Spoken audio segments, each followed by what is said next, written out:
وزیر دروی ولات روسیه سرگی لاوروف ایرو سردانا انقره پایتخت ترکیه کرد و روشا پاریزگاه ادلب لگل هفشان خواه ترکی مولود چاویش اغلو را گنگشه کرن. ده کنگره هفبش دنافورا هر دو وزیران ده جه انقره وزیر دروی روسیه سرگی لاوروف راگهاند که آرمانجا هر دو ولاتان یا سرکت تیک برنا رخستنا جبهة النصرة لپاریزگاه ادلب پشتی که رخستنا داعش جتواهیا سوریه تیک برن. لاوروف هر وها سربار کرد که اوان دورن کم کرنا آست شر لسوریه لگل هفشان خواه ترکیه گنگشه کریه و سربار کرد که روشا ادلب گلکی زحمت و مطرسی داره جبر که رخصتنا جبهة النصرة تانها لپارزگاه ادلب چالاکه. لاوروف ده همان دمه ده گوت رخصتنا نافبوری به بالافرین به بالافروان ایریشی بنگاه حمیمیم یا لشکری دکن و جماف رژیم اسد کو ایریشی گروپین تروریست بکه و روسیا دوی درباره ده لگل اسد هما هنگه و سربار کر کو دوی لپارزگاه ادلب جداهید نافبرا گروپین تندرو و گروپین میانراو انگو معتدل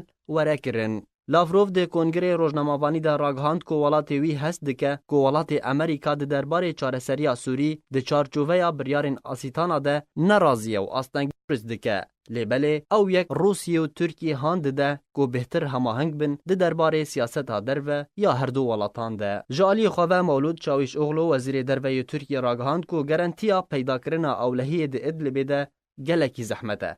بتایبتی به هبونا گروپا جبهة النصرة و سربار کر کو باوریا ترکیه به روسیا تی و هر دو ولات و چاره کی جروشا ادلب را ببینن. جالی خواه چافدرین سیاسی جی دبیجن که هر یک جر روسیا و ترکیه و به بهانه آرمانج کرنا جبهة النصرة همی گروپین چکدارین که هماهنگی وان کیمه به ترکیه را جناف ببن. بو یکی روسیا و ترکیه و دبن ناو دستوردان ده دورین کم کرنا آست شر لسوریه ده روشک گونجاو لگور مرمین ترکیه لدوره درست بکن.